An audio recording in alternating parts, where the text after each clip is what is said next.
Hello મારા વહાલા વહાલા વિદ્યાર્થી મિત્રો, કેમ છો? મજામાં? મારું નામ છે ફાલ્ગુન આદ્રોજા, હું રાજકોટથી છું અને તમે જોઈ રહ્યા છો ફિઝિક્સ વિથ ફાલ્ગુન સર. અને વહાલા વિદ્યાર્થી મિત્રો, અત્યારે આપણે જોઈ રહ્યા છીએ ધોરણ 11 ફિઝિક્સ ચેપ્ટર નંબર 5 ગતિના નિયમો, કે જેમાં લાસ્ટ લેક્ચરની અંદર આપણે ન્યૂટનનો ગતિનો પહેલો નિયમ અને ન્યૂટનનો ગતિનો બીજો નિયમ છે એ વિગતે જોયેલા છે. બરાબર? તો ફટાફટ પહેલા આપણે ખાલી નિયમને રિવાઇઝ કરી લઈએ. તો ન્યૂટનનો ગતિનો પહેલો નિયમ આપણને શું કહે છે કે દરેક પદાર્થ તેની સ્થિર અવસ્થા અથવા નિયમિત સુરેખ ગતિની અવસ્થા જાળવી રાખે છે, સિવાય કે કોઈ બાહ્ય બળ તેને અન્ય કંઈક કરવાની ફરજ પાડે.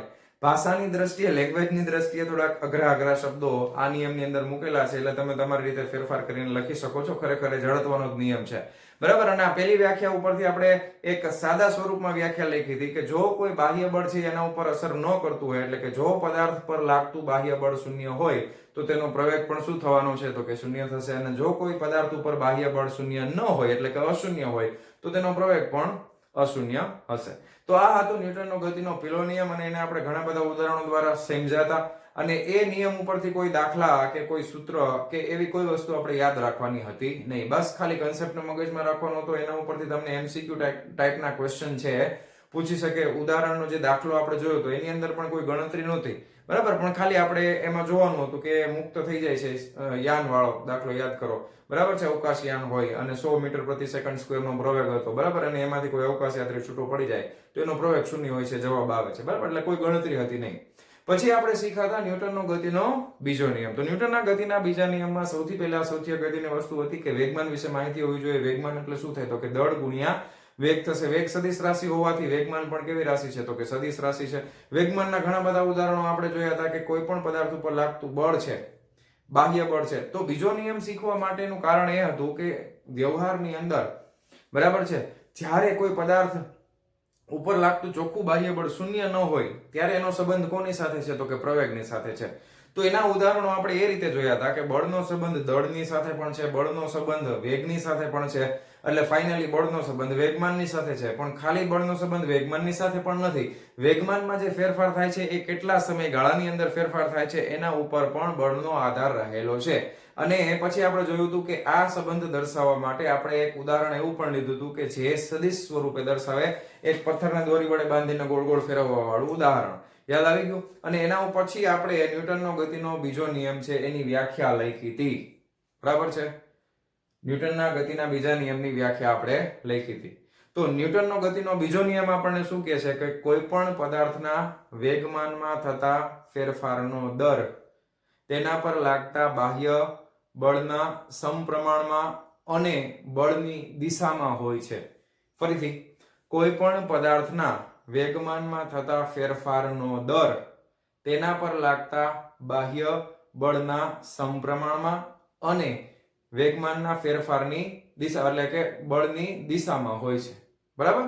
તો આ આપણે જોયું હતું અને એના ઉપરથી આપણે સૂત્ર સાબિત કરેલું હતું. અને એ સમીકરણ છે એ સીધે સીધો હવે હું અહીંયા લખું છું, સાબિત આપણે પાછું નથી કરતા. એ સૂત્ર આપણને ખબર છે કે બળ F બરાબર આપણને ખબર છે વેગમાનમાં થતો ફેરફારનો દર એટલે dp/dt. હવે dp/dt એટલે શું થાય છે? m * v થાય છે. એટલે આ થઈ જશે m * a. ઓકે? હવે અહીંયા સુધી આપણે પહોંચ્યા હતા અને આનો એકમ છે, બળનો એકમ છે એ છે કિલોગ્રામ * મીટર પ્રતિ સેકન્ડ નો સ્ક્વેર, કે જેને મહાન વૈજ્ઞાનિક ન્યૂટનની યાદમાં ન્યૂટન કહેવામાં આવે છે. 1 કિલોગ્રામ * મીટર પ્રતિ સેકન્ડ સ્ક્વેર એટલે શું થાય? તો કે 1 ન્યૂટન થાય. એટલી વસ્તુ આપણને ખબર છે, ત્યાં સુધી આપણે જોયું હતું. હવે આ ન્યૂટનના ગતિના બીજા નિયમના અગત્યના મુદ્દાઓથી આપણે જોવાનું છે. હવે આને લગતા ન્યૂટનના ગતિના બીજા નિયમના અમુક અગત્યના મુદ્દાઓ આપણે ચર્ચા કરવાની છે. બરાબર? આ મુદ્દાઓની ચર્ચા કરવાની છે. ટોટલ 4 મુદ્દાઓ છે. સ્ટેપ બાય સ્ટેપ આપણે જોતા જશું અને યાદ રાખતા જશું અને પછી આપણે દાખલાઓ ગણશું. પહેલો મુદ્દો શું કહે છે કે ન્યૂટનનો પહેલો મુદ્દો એમ કહે છે કે જો તમે અહીંયા આગળ F જે છે એના એ 0 હશે તો શું થઈ જશે? તો કે દળ કોઈ દિવસ શૂન્ય હોય નહીં. કોઈ વસ્તુ ઉપર તમે બળ લગાવો તો કે હવામાં થોડું બળ લાગે. વસ્તુ અથવા કણ ઉપર બળ લગાવો છો ને એટલે દળ તો 0 હોય નહીં. તો બળ 0 છે એનો મતલબ એમ થઈ ગયો પ્રવેગ બરાબર 0 થઈ ગયો. તો આવું તો આપણે ક્યાંક જોયેલું છે. જો બળ શૂન્ય તો પ્રવેગ એ શૂન્ય.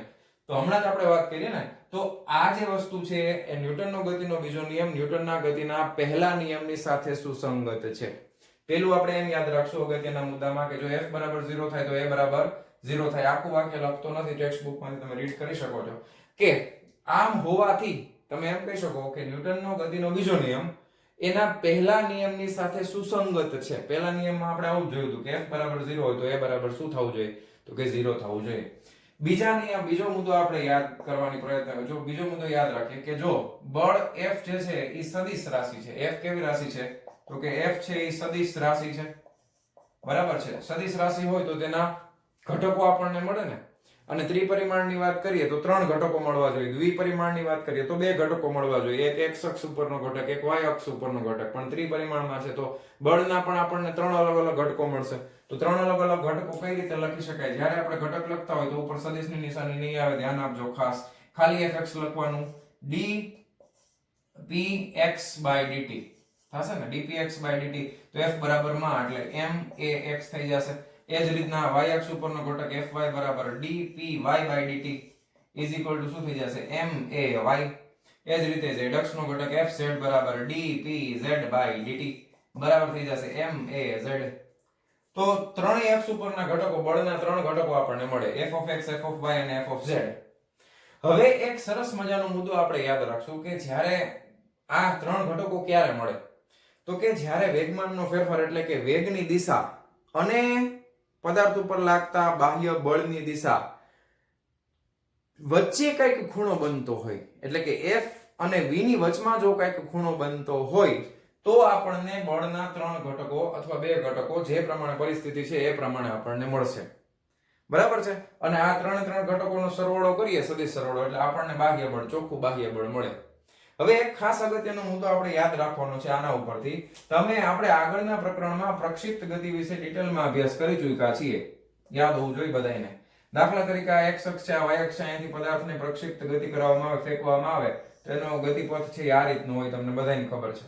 હવે ધ્યાન આપજો કે જ્યારે કોઈ પદાર્થ પ્રક્ષિપ્ત ગતિ કરતો હોય ત્યારે એ પદાર્થ પાસે કંઈક દળ છે m, એના ઉપર લાગે છે ગુરુત્વ પ્રવેગ g, એટલે એના ઉપર બળ જે લાગતું હશે દરેક ક્ષણે એ mg ક્યાં લાગતું હશે?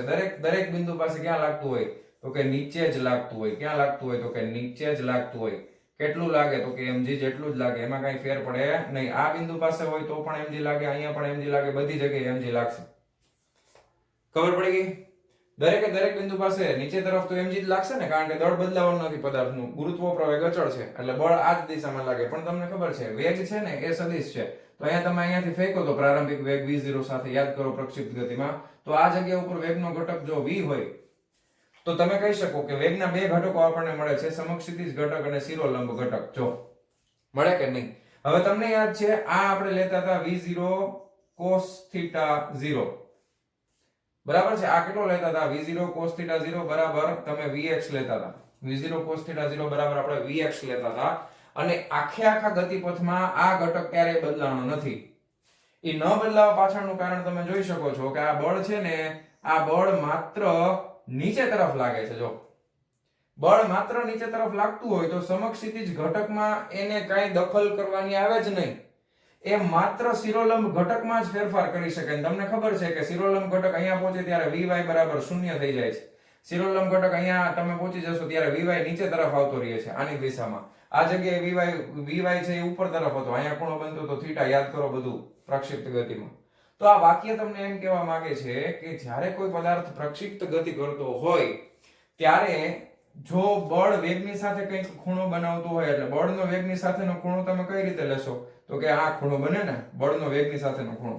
જો કંઈક ખૂણો બનાવતો હોય તો એ બળની સાથે વેગનો જે લંબ ઘટક છે, બળની સાથે વેગનો લંબ ઘટક એટલે આ, વેગનો લંબ ઘટક એટલે આ, બરાબર ને? અહીંયા 90 નો ખૂણો બને. જો બળની સાથે વેગનો જે લંબ ઘટક હોય એના મૂલ્યમાં કાંઈ ફેર પડતો નથી.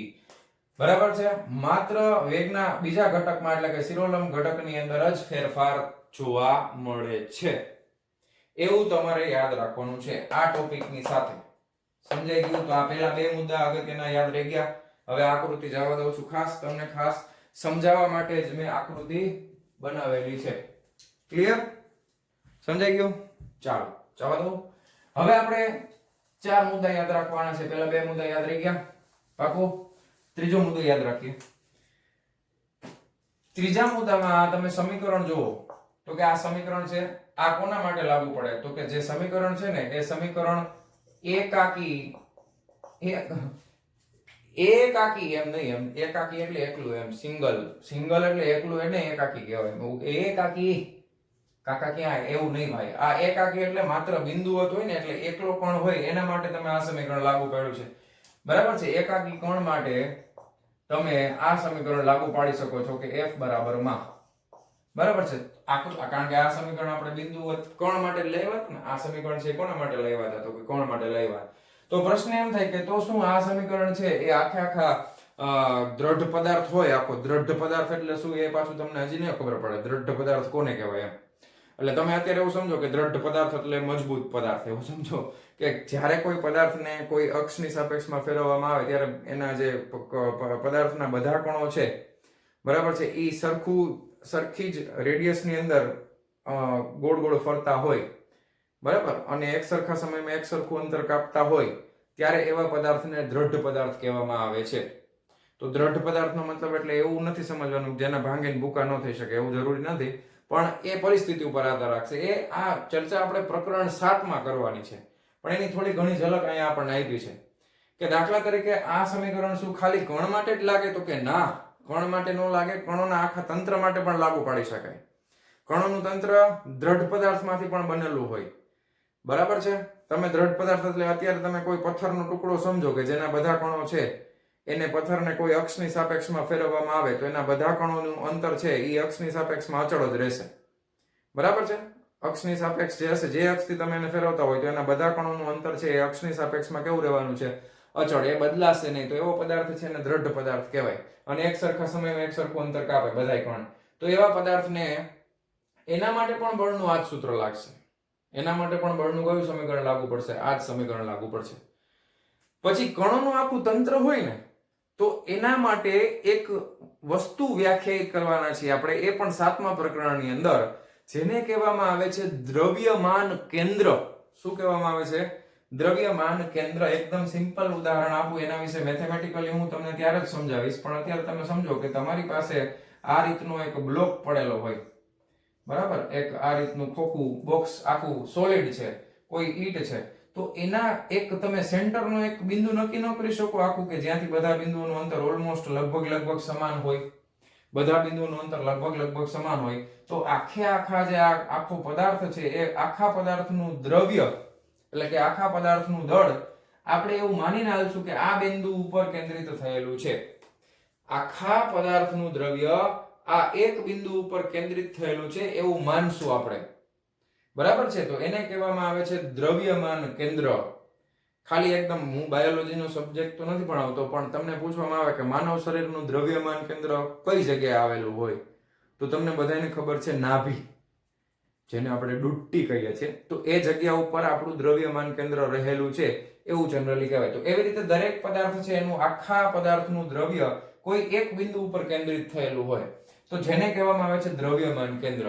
અને જ્યારે તમે આખા કણના તંત્રનો વિચાર કરતા હો ત્યારે તમારે બળ છે એ પણ આ દ્રવ્યમાન કેન્દ્ર ઉપર લાગે છે એવો વિચાર કરવાનો, અને પ્રવેગ જે મળે છે એ પણ આ દ્રવ્યમાન કેન્દ્ર ઉપર પ્રવેગ ભેગો થાય છે એવી કલ્પના આપણે કરવાની છે. અને તંત્રનો વિચાર કરવામાં આવે ત્યારે ખાસ ધ્યાન રાખવાનું છે કે આંતરિક બળો, બરાબર છે, આંતરિક બળોને અવગણવાના છે. આંતરિક બળોને અવગણવાના છે. માત્ર બાહ્ય બળને જ ધ્યાનમાં લેવાનું છે. આવા કેસની અંદર માત્ર બાહ્ય બળોને જ ધ્યાનમાં લેવાના છે. ક્લિયર? તો આ સમીકરણ ખાલી એક કણ માટે પણ લાગુ પડી શકે અને કણોના આખા તંત્ર માટે પણ લાગુ પડી શકે. એના વિશે ડિટેલમાં ચર્ચા આપણે પ્રકરણ 7 ની અંદર કરવાનું છે. ક્લિયર? ચાક ગતિ ની અંદર. ચાલો, ત્રીજો મુદ્દો ક્લિયર થઈ ગયો? પાકું? આમાં કોઈ વાંધો નથી? નથી વાંધો? પછી ચોથો મુદ્દો અભી કે અભી. ડાયલોગ કેટલાને યાદ છે? સિંઘમ પિક્ચર નો, બરાબર? અભી કે અભી, तुम्हारी वर्दी उतरवा दूंगा, अभी के अभी. મને જાજા ડાયલોગ યાદ નથી. અભી કે અભી આવતું ને, અભી કે અભી. એટલે આ જે અહીંયા આગળ જે બળની વાત કરેલી છે ને, આ બળ, બરાબર છે, આ જે બળ છે ને, ઈ તમે કહી શકો કે જે ક્ષણે તમે બળ લગાડતા હો, કોઈ કણ ઉપર બળ લાગે છે તો એ બળ છે એ સ્થાનિક સંદર્ભમાં લેવાનું છે. કયા સંદર્ભમાં? સ્થાનિક. સ્થાનિકના સંદર્ભમાં એટલે શું? તો કે દાખલા તરીકે કોઈ એક તંત્ર છે, ધારો કે આ એક તંત્ર છે, x અક્ષ y અક્ષ ને z અક્ષ, બરાબર. અહીંયા આગળ કોઈ એક બિંદુ આવેલું છે P. આ બિંદુ પાસે એક કણ રહેલો છે જેનું દળ છે m. એના ઉપર t બરાબર 5 સેકન્ડે, 5મી સેકન્ડે એના ઉપર બળ લાગે છે F બરાબર 2 ન્યૂટન. તો જે સેકન્ડે, જે સમયે એના ઉપર બળ લાગે છે ત્યારનો જ પ્રવેગ આપણે ધ્યાનમાં લેશું. એ સમયનો જ પ્રવેગ આપણને મળશે, બરાબર. એને કણની હિસ્ટ્રી હારે કાંઈ લેવા દેવા નથી. આમાં બધું તાત્ક્ષણિક જ માપવામાં આવશે. સમજાય છે? ટૂંકમાં તમને કહું તો તાત્ક્ષણિક વસ્તુ જ લેવામાં આવશે. તો એ સ્થાનિક સંબંધ ધરાવે છે. બળ અને પ્રવેગ વચ્ચેનો સંબંધ છે આ સમીકરણ ઉપરથી કેવો છે? તો કે સ્થાનિક સંબંધ કહેવાય, બરાબર છે. જે ક્ષણે જોતા હોય અત્યારે જ, આ જ ક્ષણે બળ અને આ જ ક્ષણે પ્રવેગ, બરાબર. કણનો આ જ ક્ષણે બળ અને આ જ ક્ષણે પ્રવેગ, અત્યારે જ, અભી કોઈ ફેર પડશે નહીં. બધું તાત્કાલિક જ થવું જોઈએ. તો એ જે છે સ્થાનિક સંબંધ છે, એને કણના ભૂતકાળની સાથે કાંઈ લેવા દેવા નથી, બરાબર. હીરોનો ડાયલોગ મારે પિક્ચરમાં કે મુझे तुम्हारी पिछली जिंदगी से कुछ लेना देना नहीं, मैं अभी तुमसे प्यार, જે હોય તે, બરાબર. તો એ તમને ખબર છે. તો એ રીતે તમે આમાં પણ વિચારી શકો કે આમાં જ્યારે પણ આપણે બળ અને પ્રવેગને ધ્યાનમાં લઈએ તો તે જ ક્ષણનો આપણે છે ધ્યાનમાં લેવાનું છે. તો આ હતા ન્યૂટનના ગતિના અગત્યના 4 મુદ્દાઓ. અને હવે આપણે શરૂ કરવાના છે ન્યૂટનના ગતિના બીજા નિયમ ઉપર આધારિત દાખલાઓ. ઓકે, તો ફટાફટ વિડીયો પોઝ કરી અને આટલી વસ્તુ લખી નાખો. ચાલો જવા દઉં છું. ચાલો વિદ્યાર્થી મિત્રો, હવે આપણે જોવાના છે ઉદાહરણ નંબર 5.2. શું કહે છે પ્રશ્ન? 0.04 કિલોગ્રામ દળ ધરાવતી અને 90 મીટર પ્રતિ સેકન્ડની ઝડપથી ગતિ કરતી એક બુલેટ એટલે પિસ્તોલની ગોળી. હવે આમાં બુલેટ નથી વાપરતા આ શબ્દ, બુલેટ વાપરે છે. બુલેટ, પિસ્તોલની ગોળી એક ભારે લાકડાના બ્લોકમાં પ્રવેશે છે અને 60 સેન્ટીમીટરનું અંતર કાપીને અટકી જાય છે. બ્લોક વડે બુલેટ પર સરેરાશ અવરોધક બળ કેટલું લાગે છે? તમને અહીંયા વાંચજો ખાસ, સરેરાશ અવરોધક બળ પૂછ્યું છે. ઓકે, હવે હું તમને સમજાવું. દાખલા તરીકે અહીંયા આગળ આ બુલેટ છે, બુલેટ, અને આ બુલેટ જે છે એ અહીંયા આગળ ધારો કે એક લાકડાનો સરસ મજાનો બ્લોક પડ્યો છે, બરાબર. એ બ્લોકમાં એ બુલેટ જે છે એ લાગી જાય છે અને બુલેટ જે છે લાકડાના બ્લોકમાં અંદર ઘૂસતા એ અંદરની તરફ તમે માનજો કે અહીંયાથી આ અંતર છે એ 60 સેન્ટીમીટર જેટલું અંતર કાપી નાખે છે. ઓકે, તો બુલેટ લાકડાના બ્લોકમાં ઘૂસી જાય છે. હવે અહીંયા આગળ આપણે જે અંતર બુલેટ કાપે છે એ અંતરને આપણે s વડે દર્શાવવાના છીએ. 60 સેન્ટીમીટર લખી નાખીએ તો મીટરમાં ફેરવવું જરૂરી છે. જ્યારે પણ તમારે દળ ને પ્રવેગ આપેલો હોય એટલે આ સેન્ટીમીટરમાં નહીં, તમે જોવો મીટર પ્રતિ સેકન્ડની ઝડપથી ગતિ કરે એટલે ઈ હાલે નહીં, મીટરમાં ફેરવવું જ પડે. 1 મીટર બરાબર 100 સેન્ટીમીટર થાય એટલે તમે આને 60 ગુણ્યા 10 - 2 ઘાત મીટર પણ લખી શકો, અથવા તો ભાગ્યા 100 કરી નાખો એટલે 0.6 મીટર થઈ જશે તો પણ ચાલે, બરાબર. આટલું અંતર કાપે છે. હવે તમને શું આપેલું છે? તો કે આ ગોળી છે એનું દળ તમને આપેલું છે 0.04 કિલોગ્રામની આ બુલેટ છે અને પ્રારંભિક વેગ તમને આપેલો છે v0 બરાબર 90 મીટર પ્રતિ સેકન્ડ, બરાબર. આ બે વસ્તુ તમને આપેલી છે. ક્લિયર છે? તો એ બે વસ્તુ લખીને કે v0 અને m, અને અંતર આટલું કાપે છે અને પછી અટકી જાય છે. તો તમે સમજો કે સરેરાશ અવરોધક બળ એટલે અહીંયા જ્યારે પહોંચે છે ત્યારે આપણે એનો પ્રારંભિક વેગ જે છે એ કેટલો લેશું? તો કે v0 જેટલું. અહીંયા જ્યારે બુલેટ અંદર ઘૂસી ગઈ સાવ ત્યારે એનો અંતિમ વેગ થઈ જશે 0 એટલે v0 તમે લઈ લેશો 90 મીટર પ્રતિ સેકન્ડ અને ફાઇનલી વેગ v બરાબર થઈ જશે 0. ઓકે, અહીંયા 0 થઈ જશે અને ત્યાં સુધીમાં એ અંતર કાપે છે એ તમે અહીંયા લખી નાખ્યું. બોલો, ગતિનું કયું સમીકરણ વાપરશું આપણે? ગતિનું કયું સમીકરણ વાપરવું પડે કે જેથી કરીને આપણને અહીંયા પહેલા પ્રવેગ મળશે? બળ જો તમારે ગોતવાનું છે બળ, તમને ખબર જ છે કે બળ બરાબર માં થાય F બરાબર m * a થાય, દળ ગુણ્યા પ્રવેગ. દળ તમારી પાસે છે બુલેટનું, તો પ્રવેગ તો જોશે ને. તો પ્રવેગ માટે તમારે ગતિનું કંઈક સમીકરણ વાપરવું પડશે. બોલો, તમારી પાસે અંતિમ વેગ હોય, પ્રારંભિક વેગ હોય અને અંતર હોય, તો કયું સમીકરણ વપરાય? ગતિનું ત્રીજું સમીકરણ વપરાય કે નહીં? તો એ ત્રીજું સમીકરણ શું છે? v² = v0² + 2ax લેતા હતા ને, પણ આપણે અંતર અત્યારે s લઈએ છીએ, બરાબર. ચાલો હવે અહીંયા કિંમત મૂકી દઈએ. v છે એ 0 છે, v0² છે એ 90 નો વર્ગ થઈ જશે ઓકે, મીટર પ્રતિ સેકન્ડમાં છે અને આ 2 એ પ્રવેગ ગોતવાનો છે અને s તમારી પાસે છે 0.6 ઇન્ટુ a. તો પ્રવેગને કરતા બનાવીએ તો પ્રવેગ a બરાબર આને સામે જવા દે તો આ શું થઈ જશે 9 9 81 અને આ 2 મીંડા વધારાના અને ભાગાકારમાં 6 દૂ 12 એટલે 1.2 આવી ગયું. ઓકે, તો આ ગણતરી કરીએ ફટાફટ. કેલ્ક્યુલેટર કાઢી રાખજો બધા. ચાલો 8100 ભાગ્યા 1.2 કેટલા આવે છે 6750. કેટલો એવું 6750 એટલે -6750. તમને ખબર પડી ગઈ આ કેવો પ્રવેગ છે, પ્રવેગ છે કે પ્રતિપ્રવેગ? એમ કેવો એટલે તો કે મસાલા વાળો એવો નહીં, માઈનસ આવે છે એટલે ખબર પડી ગઈ ને પ્રતિપ્રવેગ છે. અહીંયાથી શરૂ કરીને અહીંયા. હવે પહેલી વસ્તુ એ કે આ સમીકરણ વપરાય કેમ વાપર્યું છે? કારણ કે અહીંયા સરેરાશ અવરોધક બળ કીધું છે. દર વખતે એવું જરૂરી નથી કે બુલેટ અંદર જાતી હોય ત્યારે પ્રવેગ આમ અચળ જ હોય. આ તો અચળ પ્રવેગી ગતિના સમીકરણ આપણે વાપર્યા ને, એવું ક્યાંય કીધું નથી. પણ આપણી પાસે અત્યારે ટેક્સ્ટ બુક પ્રમાણે આપણે જે ભણીએ છીએ એમાં આપણી પાસે બીજા કોઈ એવા સમીકરણ નથી કે જેમાં અચળ પ્રવેગી ગતિ ન હોય અને આપણે સૂત્ર વાપરી શકીએ. એટલે અચળ પ્રવેગી ગતિના જ સૂત્ર વાપરવાના થશે. બરાબર, એ ખાસ મગજમાં રાખજો. ઓકે, હવે અવરોધક બળ જોઈએ છે તો અવરોધક બળ F બરાબર માં તમે લઈ લો એટલે F બરાબર દળ તમારી પાસે છે. દળ કેટલો આપ્યું છે 0.04. તો 0.04 ગુણ્યા પ્રવેગ a બરાબર. a કેટલો છે તો કે આ માઈનસ માં છે એટલે અત્યારે આપણે માનાંકમાં એ લખી નાખીએ છીએ. શું કામ કર્યું એ હમણાં સમજાવું તમને. બરાબર, પછી કે સર એવું કેમ? તમને મજા આવે એટલે માનાંકમાં કરી નાખો. એવું નથી ભાઈ, સમજાવો. હા, આના ગુણ્યા કેટલા કરવાના છે તો કે 0.04 બરાબર 270 આવ્યું. 270 ન્યૂટન આવશે. કેટલું આવશે 270 ન્યૂટન. શબ્દ જોવો અહીંયા અવરોધક બળ લખ્યું છે. અવરોધક બળ હોય તો પ્રતિપ્રવેગ જ આવે. તો આપણે તો ખાલી મૂલ્યનું કામ છે મારા ભાઈ, આપણે ખાલી મૂલ્યનું કામ છે એટલે માનાંકમાં F બરાબર m ઇન્ટુ માનાંકમાં a લખી નાખો તો અવરોધક બળ જે છે એ 270 ન્યૂટન જેટલું લાગશે. તમારે દિશા લખવી હોય તો લખી શકો છો કે બુલેટ ની વિરુદ્ધ દિશામાં આટલું અવરોધક બળ લાગે. આમ તો અવરોધક શબ્દ આવે એટલે ખબર પડી જ જાય કે ગતિની વિરુદ્ધ દિશામાં લાગતું હોય. તો આ સિમ્પલ દાખલો છે ઉદાહરણ નંબર 5.2. ફટાફટ લખી નાખો વિડિયો પોઝ કરીને. ચાલો જવા દઉં છું. ચાલો વિદ્યાર્થી મિત્રો, ઉદાહરણ નંબર 5.3. સ્મોલ m દળના પદાર્થની ગતિ y બરાબર ut plus half gt square તરીકે વર્ણવાય છે. પદાર્થ પર લાગતું બળ શોધો. બોલો, સ્થાન આપી દીધું, દળ આપી દીધું ને બળ પૂછ્યું છે. તો તમને ખબર જ છે કે જ્યારે બળની જરૂર પડે ત્યારે F બરાબર માં થાય. બરાબર, F બરાબર શું થાય તો કે માં થાય. તો પ્રવેગની જરૂર પડશે. પ્રવેગના બદલે સ્થાન આપ્યું છે. સ્થાનમાંથી પ્રવેગમાં જવું હોય તો કે સ્થાનનું સમયની સાપેક્ષે વિકલન કરીએ તો વેગ મળે. વેગનું ફરી પાછું સમયની સાપેક્ષે વિકલન કરીએ તો પ્રવેગ મળે. બરાબર, અને આ તમને ખબર છે સ્થાનનું સૂત્ર જ છે. અને અહીંયા આગળ u જે છે ને એ ઘણીવાર દાખલાઓમાં રેફરન્સ બુકમાં તમે જોશો ને તો આપણે પ્રારંભિક વેગને v0 વડે બતાવીએ છીએ, પણ ઘણી વખત રેફરન્સ બુકમાં અને દાખલાઓમાં તમને પ્રારંભિક વેગને સ્મોલ u સંજ્ઞા વડે પણ દર્શાવવામાં આવે છે. તો એ ખાસ આપણે ધ્યાનથી સમજવાનું. બરાબર, તો સૌથી પહેલા આપણે લખી નાખીએ સ્થાન y બરાબર ut plus half gt square.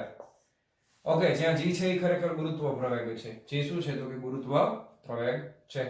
હવે તમે પહેલી વાર વિકલન કરો એટલે વેગ મળશે. તો પહેલા મારે વેગ જોઈએ છે તો સ્થાનનું સમયની સાપેક્ષે શું કરવું પડે તો કે વિકલન કરવું પડે. સમયની સાપેક્ષે વિકલન કરો એટલે ut u અચળ છે પ્રારંભિક વેગ એટલે u એમ રહેશે પ્લસ અહીંયા 1/2 એમ રહેશે. g ગુરુત્વ પ્રવેગ છે અચળ રહેશે. t સ્ક્વેર નું વિકલન ઘાત આગળ આવે 1 ઘાત ઓછી 2t બરાબર છે. બગડો કેન્સલ થઈ ગયા એટલે આ શું આવ્યું u પ્લસ gt આવ્યું. તો આ મને મળી ગયો છે વેગ. પણ મારે વેગ નથી જોતો, મારે જોઈએ છે પ્રવેગ. તો પ્રવેગ એ બરાબર આપણે લખી શકીએ dv/dt. ઓકે, વેગનું સમયની સાપેક્ષે વિકલન, અચળનું સમયની સાપેક્ષે વિકલન થશે 0 તત્સર્વમ શૂન્યમ શૂન્યમ. ઓકે, gt g અચળ છે બહાર નીકળી જશે. t નું t પ્રત્યે વિકલન 1 જવાબ આવે એટલે આનો જવાબ આવશે g. ઓકે, એટલે પ્રવેગ a બરાબર શું થઈ જશે g. પ્રવેગ a બરાબર શું થઈ જશે g. તો આ પ્રવેગ સદિશ રાશિ છે એટલે આ g પણ સદિશ જ હોય. ઓકે, તો તમે આ લખી શકો છો કે ફાઇનલી સૂત્ર મળે છે f બરાબર m a ની બદલે mg. ઓકે, માનાંકમાં તમારે લખવું હોય તો માત્ર મૂલ્ય આવે તો ઉપર સદિશ ન કરો તો ચાલે, અથવા તમે માનાંકમાં આમ લખો બસ હાલે ને ગાડી. તો f બરાબર mg સમીકરણ આપણને મળી જશે. ક્લિયર છે? તો પદાર્થ પર લાગતું બળ કેટલું થશે f બરાબર mg. તો આ તમને ખબર પડી ગઈ કે f બરાબર mg. તો જ્યારે કોઈ પણ પદાર્થ છે એ અહીંયા આગળ y અક્ષ છે તો નીચે તરફ ઉર્ધ્વ પતન કરતો હશે, મુક્ત પતન પામતો પદાર્થ છે એના માટેનું આ સ્થાનનું સમીકરણ છે. તો એના ઉપર એક જ બળ લાગે ને, ગુરુત્વાકર્ષણ બળ, તો એ કેટલું હોય તો કે F બરાબર mg જેટલું હોય, એ આપણે બધા જાણીએ છીએ. બરાબર, તો ચાલો લખી નાખો ફટાફટ. ચાલો વિડીયો પોઝ કરીને લખી લેજો. ચાલો જવા દઉં છું. ચાલો વિદ્યાર્થી મિત્રો, શબ્દ વાંચીને કેટલાને આઘાત લાગ્યો છે? બરાબર, તો હવે આપણે શીખવાના છીએ આઘાત એટલે શું. જો તમને યાદ હોય તો આના આગળના પ્રકરણમાં સ્વાધ્યાયમાં એક પ્રશ્ન પૂછેલો હતો, જેની અંદર અલગ અલગ ભૌતિક રાશિઓ આપી હતી અને કીધું હતું કે આમાંથી સદિશ રાશિ કઈ. એવો સ્વાધ્યાયમાં પ્રશ્ન છે આગળના પ્રકરણમાં. યાદ આવી ગયું? તો એમાં સદિશ રાશિ તરીકે આઘાત આવતી હતી. બરાબર છે, જેના વિશે અભ્યાસ હવે તમારા આ પ્રકરણમાં કરવાનો છે. પણ ત્યારે મેં તમને આના વિશે ટૂંકી માહિતી આપેલી હતી. હવે તમને આઘાત છે એ એકદમ સરળતાથી સમજાઈ જશે કે જ્યારે બળ ખૂબ મોટું હોય, બરાબર છે, બળ છે એ ખૂબ જ મોટું હોય, બળ ખૂબ જ મોટું હોય, પણ લાગે છે કેટલા સમય માટે લાગે છે? તો કે ખૂબ જ મોટું બળ હોય અને એકદમ ટૂંકા સમય માટે લાગે. બરાબર, એકદમ ટૂંકા સમય માટે લાગે. દાખલા તરીકે ઘણા બધા ઉદાહરણ તમે લઈ શકો. તમે બધા દડાથી તો રમતા છો, દડાને તમે દિવાલમાં ભટકાડો તો એ એક્ઝેક્ટ પાછો આવશે ભટકાઈને. બરાબર, ભટકાઈને કેવો આવશે? પાછો. તો તમે કહી શકો દડા પાસે દળ છે, તમે ફેંકો છો એટલે એની પાસે વેગ પણ છે, એટલે એનું વેગમાન છે. તો જ્યારે તમે દડો દિવાલ તરફ ફેંકો છો ત્યારે એના વેગમાનની દિશા દિવાલ તરફ હોય છે, પણ જેવો દિવાલ સાથે ભટકાય છે અને એ ક્ષણ પૂરતો જ ભટકાય છે, એટલે સમયગાળો ખૂબ જ નાનો હોય છે, બળ ખૂબ જ મોટું છે. તો એકદમ ટૂંકા સમય માટે લાગતું હોય તો બળની વેલ્યુ તમને ખબર છે વધી જવાની છે, તો બળ ખૂબ મોટું થઈ જશે. પણ એમાં એટલી બધી તાકાત છે કે એ વેગમાનની દિશા ફેરવી નાખશે. કારણ કે પહેલા વેગમાનની દિશા આમ હતી, હવે દડો તમારી તરફ આવે છે એટલે વેગમાનની દિશા બદલાઈ જાય છે. સેમ એક્ઝામ્પલ તમે ક્રિકેટ માટે પણ લઈ શકો. જ્યારે સચિન તેંડુલકર છે એ 6 ફટકારે, બરાબર છે, સામેથી દડો આવતો હોય અને 6 ફટકારે એટલે બેટથી દડાને જ્યારે બેટ અને દડાનો કોન્ટેક્ટ થાય એ સમયગાળો ખૂબ જ સૂક્ષ્મ હોય. બરાબર, તો એમાં પ્રોબ્લેમ શું થાય કે તમે એ વેગમાનની દિશા બદલાઈ જાય, તમે સમજી ગયા, પણ ટૂંકો સમય હોય તો એટલો બધો સૂક્ષ્મ સમય છે માપવો અઘરો પડે. સમજાય છે? એટલો બધો સૂક્ષ્મ સમય માપવો અઘરો પડે. બળ ખૂબ જ મોટું હોય તો એ માપવું અઘરું પડે. તો આ બંને રાશિઓ એટલી બધી સૂક્ષ્મ છે, માપવી અઘરી પડે છે, અને આ બંનેના ગુણાકારને આપણે આઘાત નામ આપ્યું છે. શું નામ આપ્યું છે? ગુણાકારને આઘાત. તો આઘાત બરાબર બળ ગુણ્યા સમયગાળો. હવે આપણને ખબર છે કે બળ ગુણ્યા સમયગાળો એટલે શું થાય? તો કે બળની વ્યાખ્યા યાદ કરીએ તો બળ એટલે શું થાય? તો કે વેગમાનમાં થતો ફેરફાર ના છેદમાં સમયગાળો છે કે નહીં?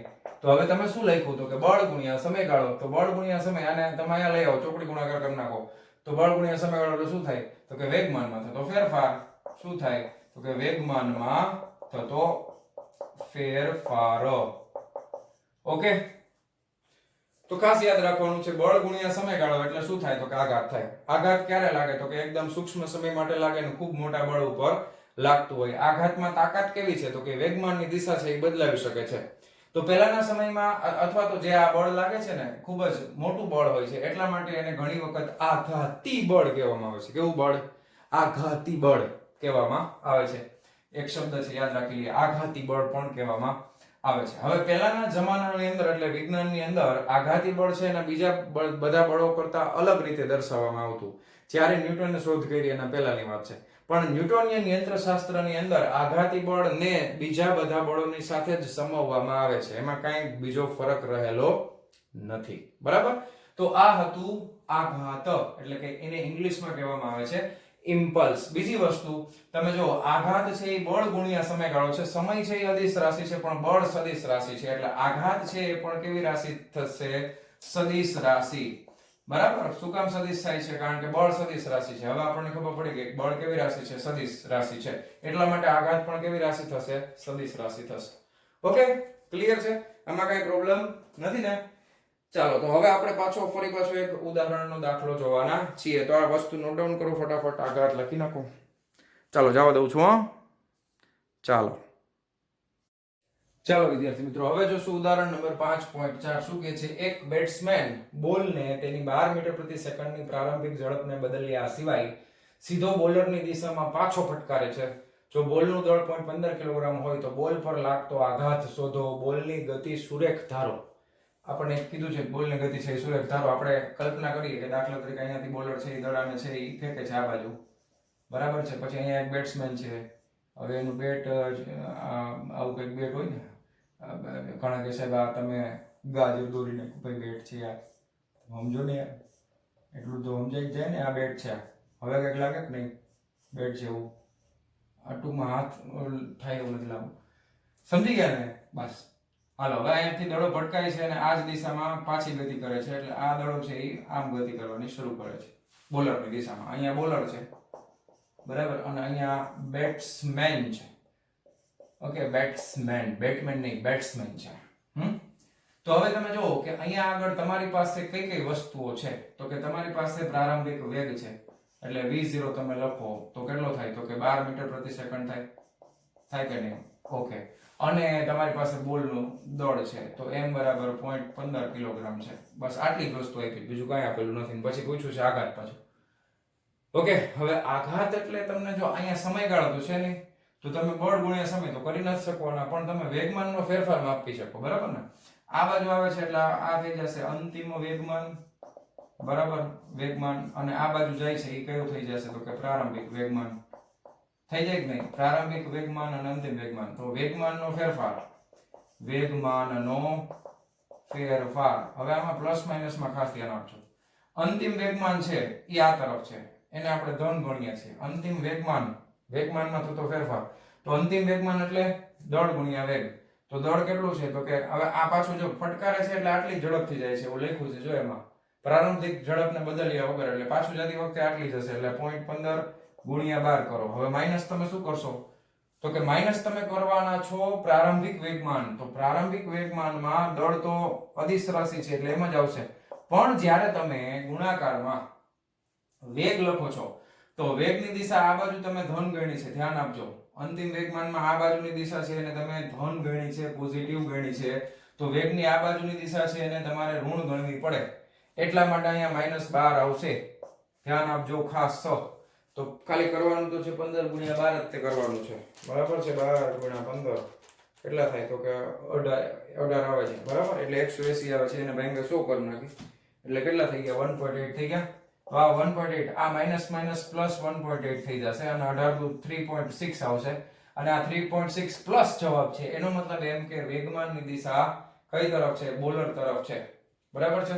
તો આને જ આઘાત કહેવાય ને, આને જ શું કહેવાય, તો કે આઘાત. વેગમાનનો ફેરફાર બરાબર જ તે આઘાત. દિશા કઈ તરફ, તો કે બોલર તરફ, બરાબર. તો આ વેગમાનનો ફેરફાર છે એ આઘાત બરાબર થાય અને એ બોલર તરફ થાય. તો આ દાખલા દ્વારા આપણને એવું શીખવાડવા માંગે છે ટેક્સ્ટ બુક વાળા કે અહીંયા આગળ જો બેટ અને બોલ વચ્ચેનો સંપર્ક સમય એટલો સૂક્ષ્મ છે કે માપી ન શકાય, પણ આ વસ્તુ તમે ઈઝીલી માપી શકો છો કે પ્રારંભિક વેગ તમને ઈઝીલી મળી જાય, બરાબર. પછી દળ તો તમને ખબર જ હોય, તો એ અંતિમ વેગમાન એટલે વેગમાનનો ફેરફાર સહેલાઈથી માપી શકાય, અને એને જ શું કહેવામાં આવે છે, તો કે એને જ કહેવામાં આવે છે આઘાત, બરાબર. વેગમાનના ફેરફારને શું કહેવામાં આવે છે, તો કે આઘાત. હવે એક વસ્તુ રહી ગયા, આઘાત છે તો એનો કઈક એકમય હશે ને, સદિશ રાશિ છે, એકમય હશે. તમે શું કરો છો, દળ ગુણ્યા વેગ, એટલે કિલોગ્રામ ઇન્ટુ મીટર પ્રતિ સેકન્ડ લખવું જરૂરી છે, બરાબર છે. દળ ગુણ્યા વેગ એટલે કિલોગ્રામ ઇન્ટુ મીટર પ્રતિ સેકન્ડ. આટલો આઘાત લાગશે. લખી નાખો ફટાફટ. અને હવે આપણે થોડાક પ્રેક્ટિસ એક્ઝામ્પલ કરવાના છીએ. ચાલો વિડીયો પોઝ કરીને લખી લેજો. ચાલો જવા દઉં છું. ચાલો, બીજી વસ્તુ, આનો એકમ છે એ કિલોગ્રામ ઇન્ટુ મીટર પ્રતિ સેકન્ડ એ લખી શકો, અથવા આઘાત એટલે બળ ગુણ્યા સમય છે ને, એટલે ન્યૂટન ઇન્ટુ સેકન્ડ પણ લખી શકો છો. વળી ઘણા કહે સાહેબ તમારો એકમ ખોટો છે, ટેક્સ્ટ બુકમાં n ઇન્ટુ s લખ્યું છે, બે એક જ થાય. કારણ કે આઘાત એટલે વેગમાનનો ફેરફાર જ છે ને, વેગમાનનો એકમ શું થાય, તો કે kg ઇન્ટુ મીટર પ્રતિ સેકન્ડ થાય. ન્યૂટન એટલે શું થાય, તો કે કિલોગ્રામ ઇન્ટુ મીટર પ્રતિ સેકન્ડ નો વર્ગ થાય, ગુણ્યા સેકન્ડ કરો એટલે 1 સેકન્ડ ઉડી ગઈ, kg ઇન્ટુ મીટર પ્રતિ સેકન્ડ જ આવે, બરાબર. ખોટા વાક કાઢવાના નહીં. ચાલો હવે જવા દઉં છું. ચાલો પ્રેક્ટિસનો એક દાખલો કરીએ. 40 કિલોગ્રામ દળનો એક પદાર્થ લીસી સમક્ષિતિજ સપાટી પર સુરેખ પથ પર અચળ બળની અસર હેઠળ ગતિ કરે છે. F બરાબર અચળ છે. 6 સેકન્ડમાં તેનો વેગ 5 મીટર પ્રતિ સેકન્ડમાંથી ઘટીને 2 મીટર પ્રતિ સેકન્ડ થાય છે. તો આ પદાર્થ પર લાગતું બળ શોધો. આ સમયમાં પદાર્થે કેટલું અંતર કાપ્યું હશે. સુરેખ પથ ઉપર ગતિ કરે છે એટલે આપણે આને x અક્ષ પરની ગતિ માની લઈએ છીએ, બરાબર. x અક્ષ પરની ગતિ તરીકે લેતા, હવે જે ડેટા આપ્યો છે એ આપણે લખતા જઈએ. દળ આપ્યું છે m બરાબર 40 કિલોગ્રામ. ઓકે, ગતિ કરે છે 6 સેકન્ડમાં, એટલે t બરાબર સમય આપ્યો છે 6 સેકન્ડ. તેનો વેગ આટલામાંથી ઘટીને, એટલે પ્રારંભિક વેગ v0 x દિશામાં છે ને, આપણે x અક્ષ ઉપર લઈએ છીએ, એટલે પ્રારંભિક વેગ છે 5 મીટર પ્રતિ સેકન્ડ થી ઘટીને ફાઇનલ વેગ થાય છે vx બરાબર x દિશામાં જ આવે ને, એમાં 2 મીટર પ્રતિ સેકન્ડ. તો આ પદાર્થ પર લાગતું બળ શોધો. બળ છે એ x દિશામાં, એટલે f of x બરાબર ક્વેશ્ચન માર્ક. આ પદાર્થમાં આ સમયમાં પદાર્થે કેટલું અંતર કાપ્યું હશે? અંતર કેટલું કાપે છે? એટલે x બરાબર ક્વેશ્ચન માર્ક. આ વસ્તુ ગોતવાની છે આપણે, આટલી વસ્તુ ગોતવાની છે, બરાબર. બળ શોધવું છે તો યાદ કરો, બળ શોધવું છે તો f of x તમે લખો તો તમે લખશો m into ax, લખાય કે નહીં? હવે તમારી પાસે જો દળ છે, પ્રવેગ છે, તો કે ના, પ્રવેગ નથી, ગોતવો પડે ને. પ્રવેગ નથી, ગતિના સમીકરણો. બીજી વસ્તુ ધ્યાન આપો, તમને અચળ બળ લખ્યું છે, તો બળ અચળ હોય, એક વસ્તુ તમે સમજો કે આમાં જો બળ અચળ હોય, f બરાબર અચળ, દળ તો કઈ બદલાવાનું નથી, તો પ્રવેગ કેવો થાય? અચળ. તો તમને ડાયરેક્ટ કહી દીધું છે કે અચળ પ્રવેગી ગતિ છે તો અચળ પ્રવેગી ગતિના સમીકરણ લગાવવા જ પડે. હાલે ને? કારણ કે બળ અચળ છે, દળ કોઈ દિવસ બદલાય નહીં. તો વૈધું શું? તો કે પ્રવેગ. તો પ્રવેગ અચળ જ હોય ને, તો જ બળ કેવું રહેશે? અચળ. તો અચળ પ્રવેગી ગતિના સમીકરણ તમે અહીંયા વાપરી શકો છો. તો અંતિમ વેગ માટેનું પહેલું જ સમીકરણ આપણે વાપરીએ તો અંતિમ વેગ vx બરાબર પ્રારંભિક વેગ છે e છે v0x, v બરાબર v0 પ્લસ at લખીએ છીએ ને, પ્લસ a into t. તમારી પાસે t પણ છે, v0x પણ છે, vx પણ છે, બધું છે, લખી નાખો. 2 બરાબર v0x એટલે 5 પ્લસ પ્રવેગ નથી, ગોતવાનો છે, અને અહીંયા છે 6. તો અહીંયા તમે a ને કરતા બનાવો એટલે 2, ટૂંકમાં બધું કરી હાલો બસ. આ a 6a લખી નાખીએ, બરાબર 2 - 5 થઈ જશે, 2 માંથી 5 જાય તો -3 વધે, તો a બરાબર શું થઈ જશે? -3 ના છેદમાં 6, 3 દુ 6, એટલે -0.5 આવશે કે નહીં? આ -3, ઓકે, આ 6 છેદમાં વહી ગયા, રેડી, 3 દુ 6, -0.5 પ્રવેગ છે તો એકમ મીટર પ્રતિ સેકન્ડ નો વર્ગ. તો પ્રવેગ ઋણ આવે છે, એનો મતલબ એમ કે પ્રવેગી ગતિ નથી પણ પ્રતિપ્રવેગી ગતિ છે. ખબર પડી જાય, વેગ છે એ વધારેમાંથી ઓછો થયો છે તો પ્રતિપ્રવેગી ગતિ જોઈ ને. તો હવે આના ઉપરથી તમને બળ મળી જશે ને, f of x મળી જશે. f of x બળ કેટલું થાય? તો કે દળ છે 40 કિલોગ્રામ ગુણ્યા તમે માઈનસમાં 0.5 લખો એટલે અડધું થઈ ગયું ડાયરેક્ટ, તો -20 એકમ શું થાય? તો કે ન્યૂટન આવશે. તો x દિશામાં બળ છે -20 ન્યૂટન નો મતલબ શું થાય? તો કે ગતિની વિરુદ્ધ દિશામાં લાગે છે, એટલે કે આ બળ જે છે એ કઈ બાજુ લાગતું હોય? તો કે ઋણ x દિશામાં લાગશે. ઋણ x દિશામાં બળ લાગતું હશે, બરાબર ને? કારણ કે તમે x અક્ષ લીધું છે તો એક પ્લસ આવે તો ધન x દિશા ગણવાની, માઈનસ આવે તો ઋણ x દિશા. તો ઋણ x દિશામાં 20 ન્યૂટન જેટલું બળ લાગતું હશે. તો પહેલા પ્રશ્નનો જવાબ મળી ગયો છે. બીજા પ્રશ્નમાં કીધું છે કે આ સમયમાં પદાર્થે કેટલું અંતર કાપેલું હશે? આ સમયમાં પદાર્થે કેટલું અંતર કાપેલું હશે? ઓકે, હવે તમારી પાસે પ્રવેગ છે, તમારે અંતર શોધવા માટે કયું સમીકરણ વાપરવું જોઈએ? 6 સેકન્ડનો સમય છે તો તમે દાખલા તરીકે x બરાબર x0 t plus half at square એ સમીકરણ વાપરશો તો પણ તમને મળી જશે, અથવા તો v સ્ક્વેર બરાબર v0 સ્ક્વેર પ્લસ 2ax આ સમીકરણ વાપરશો તો પણ તમને અંતર મળી જશે. બેમાંથી કોઈ પણ સમીકરણ વાપરી શકાય. જવાબ તમે ચકાસી શકો છો. અત્યારે હું કોઈ એક સમીકરણ વાપરું છું, દાખલા તરીકે અંતર માટે આપણે સીધું જ વાપરીએ. અંતર x બરાબર v0 t plus half at square આ સમીકરણ વાપરું છું ધારો કે. તો અહીંયા આગળ v0 x દિશાનું છે એટલે v0 x into t આવશે, પ્રવેગ x દિશાનો છે એટલે આ ax આવશે into t સ્ક્વેર આવશે, બરાબર. તો v0 x કેટલા છે? 5 ગુણ્યા સમય કેટલો લાગે છે? તો કે 6 સેકન્ડ, બરાબર, પ્લસ આ 1/2 પ્રવેગ કેટલો છે?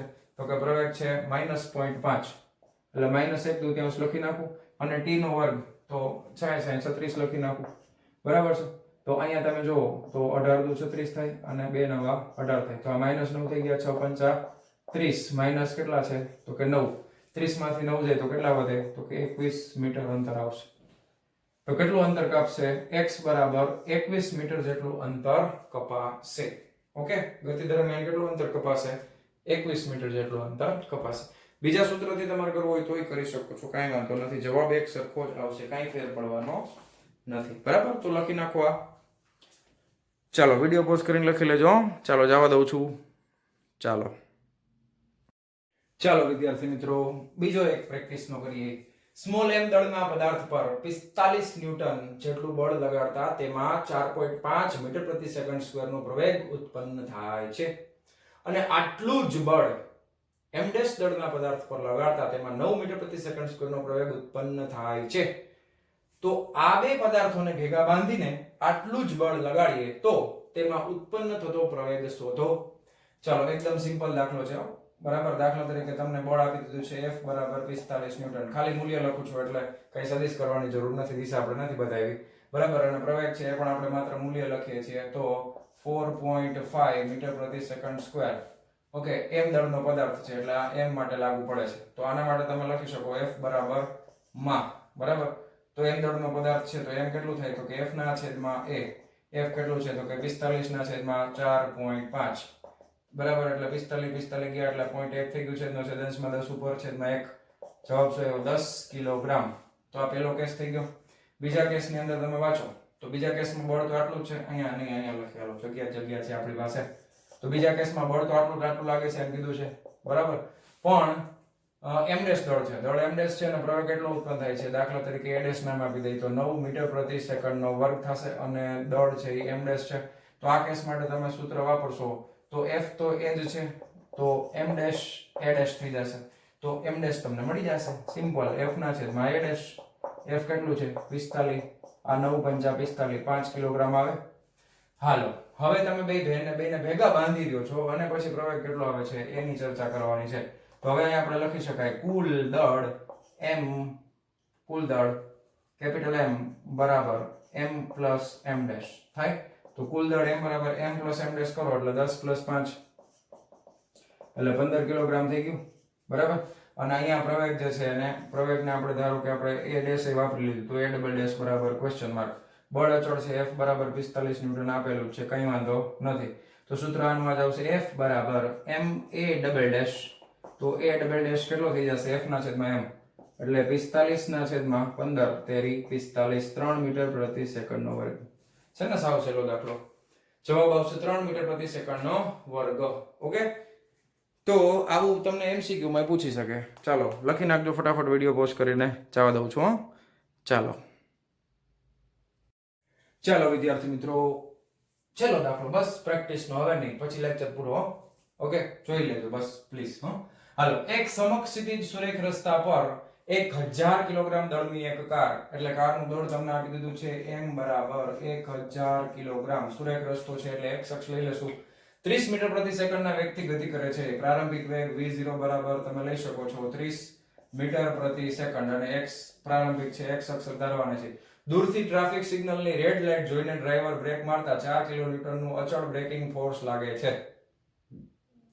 બ્રેકિંગ ફોર્સ લાગે છે, બ્રેક મારો એટલે પ્રતિપ્રવેગ આવે, ધ્યાન આપજો ખાસ.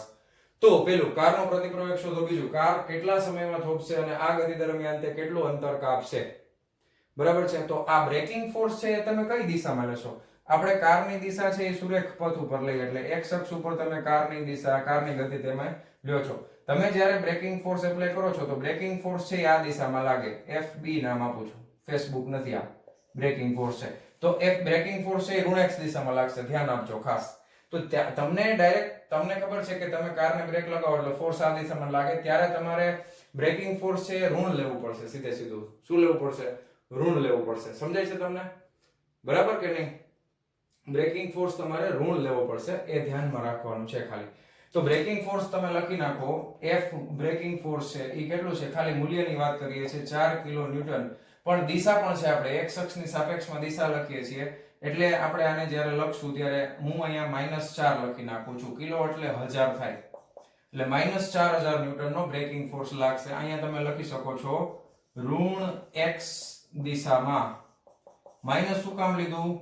ઋણ x દિશામાં લાગે છે એટલે બ્રેકિંગ ફોર્સ બરાબર. FB બરાબર -4000 ન્યૂટન ઋણ x દિશામાં લાગે છે બરાબર. તો F બરાબર માં થશે એટલે પ્રવેગ તમને મળી જશે x અક્ષ ઉપરનો. તો FB બરાબર તમે લખી નાખો m * ax. તો પ્રવેગ તમને મળશે, પ્રતિપ્રવેગ હશે માઈનસમાં જ આવવું જોઈએ, તમને ખબર જ પડવી જોઈએ. એમ નહીં બ્રેક લાગે તો પ્રવેગિત થાય, પ્રતિપ્રવેગિત જ થાય. તો પ્રવેગની જે આન્સર આવે એ માઈનસમાં આવવો જોઈએ. તો ax ને કરતા બનાવો તો શું થાય? તો કે FB ના છેદમાં m. FB કેટલા છે તમારી પાસે? તો કે -4000 છે ભાઈ. અને દળ કેટલું છે? તો કે ભાઈ 1000 કિલોગ્રામ છે ભાઈ. આ ગયું તો -4 મીટર પ્રતિ સેકન્ડનો વર્ગ આવશે. તો પેલો જવાબ મળી ગયો, કારનો પ્રતિપ્રવેગ આટલો છે. પછી કાર કેટલા સમયમાં થોભશે? કાર કેટલા સમયમાં થોભી જશે? હવે બ્રેક મારે છે એટલે ગાડી અહીંયા આવીને ઊભી રહી ગઈ. તો અંતિમ વેગ તમે લઈ શકો v બરાબર 0. પ્રારંભિક વેગ તમારી પાસે, અંતિમ વેગ એટલે vx, પ્રારંભિક વેગ v0x તો આટલા છે. તો વેગનું સમીકરણ મૂકી દો. બરાબર, તો આ પહેલો જવાબ આપણે લીધો ને. હવે બીજા માટે અહીંયા આપણે કરીએ છીએ ગણતરી. તો પહેલું સમીકરણ ગતિનું, તો v બરાબર v0 + at એટલે vx બરાબર v0x + at. સમય ગોતવાનો છે. vx બરાબર તમને ખબર છે 0 છે, v0x તમને ખબર છે 30 છે, બરાબર, પ્લસ ax તમારી પાસે છે, a નહીં પણ ax લખવાનું, -4 અને સમય તમારે ગોતવાનો છે. તેથી સમયને કરતા બનાવો, 30 સામે જાય એટલે -30 થઈ જાય અને આ -4 છેદમાં આવે, માઇનસ માઇનસ પ્લસ થઈ જાય, 15 દુ 30 એટલે 7.5 સેકન્ડ આવે. બરાબર, કેટલો આવશે? 7.5 સેકન્ડ. આ પાંચડો નથી એટલે અહીંયા ACC લખું છું, કન્ફ્યુઝ ન થતા. 15 ભાગ્યા 2 કરવાનું ને, 30 ભાગ્યા 4 એટલે 15 દુ 30 થઈ જાય, 15 ભાગ્યા 2 7.5. આવડતું જોઈએ તમને બધાને. ત્રીજો પ્રશ્ન પૂછ્યો છે ભાઈ કે આ ગતિ દરમિયાન તે કેટલું અંતર કાપશે? તમને યાદ હોય તો આપણે આવું કંઈક શીખાતા, ગાડી ઊભી રહી અને કેવું ડિસ્ટન્સ કહેવાય, તો કે સ્ટોપિંગ ડિસ્ટન્સ. યાદ આવ્યું? સ્ટોપિંગ ડિસ્ટન્સ ભણ્યા હતા આગળના ચેપ્ટરમાં. તો આ સ્ટોપિંગ ડિસ્ટન્સ આપણે શીખવાનું, સ્ટોપિંગ ડિસ્ટન્સ કેટલું મળશે. તો હવે આ સ્ટોપિંગ ડિસ્ટન્સ મેળવવા માટે અંતર છે તો તમે અંતરનું સૂત્ર વાપરી શકો, અથવા તો ગતિના ત્રીજા સમીકરણ ઉપરથી. આગળના દાખલામાં આપણે અંતરનું આવ્યું, આમાં હું ત્રીજું સમીકરણ વાપરું છું. જો જવાબમાં કાંઈ ફેર ન પડે, તમારે ચેક કરવું તો ઘરે તમારે સમીકરણ બદલાવીને જોઈ લેવું. તો ગતિનું સમીકરણ શું કહે છે? v² એટલે vx² બરાબર v0x² પ્લસ 2ax બરાબર, પ્લસ 2ax થાય કે નહીં આવું? ઓકે, હવે અંતિમ વેગ કેટલો છે? તો કે 0 છે. ઓકે, પ્રારંભિક વેગ કેટલો હતો? 30. તો અહીંયા 30 નો વર્ગ થઈ જશે, પ્લસ 2 a કેટલો છે ભાઈ? -4 ax લખવાનું ઇન્ટુ x એટલે -4 ઇન્ટુ આ x લખી નાખ્યું, બરાબર. તેથી x બરાબર 3 તેરી 9 એટલે -900 સામે જાય એટલે આ -4 દુ 8 થઈ જાય, બરાબર. હવે આ માઇનસ માઇનસ પ્લસ થઈ જાય, બરાબર. તો હવે અહીંયા 4 લઈ લે તો અહીંયા કેટલા થઈ જાય? 450 થાય ને, 450. તો હજી અહીંયાથી 2 વડે ભાગ આલે છે એટલે 2 દુ 4, 2 દુ 4, 1 2 5 10. તો હજી 2 વડે ભાગ આલે, 2 1 2 2 1 2 2 દુ 4, 1 વધ્યા 2 5 10, 112.5 મીટર જવાબ આવશે. ઓકે, કેટલું અંતર કાપે છે? તો કે 112.5 મીટર જેટલું અંતર કાપી નાખશે બ્રેક લગાવ્યા પછી. ઓકે, તો વિડિયો પોઝ કરીને લખી નાખો ફટાફટ મારા વહાલા વહાલા વિદ્યાર્થી મિત્રો. ચાલો, લખાઈ ગયો? પાકું? જવા દઉં? તો હું જવા દઈશ આને, બરાબર. તો મારા વહાલા વહાલા વિદ્યાર્થી મિત્રો, આજનો લેક્ચર આપણે અહીંયા પૂરો કરીએ છીએ. મળીએ છીએ નેક્સ્ટ વિડિયો લેક્ચરમાં આના પછીના ટોપિકની સાથે. ત્યાં સુધી આવજો.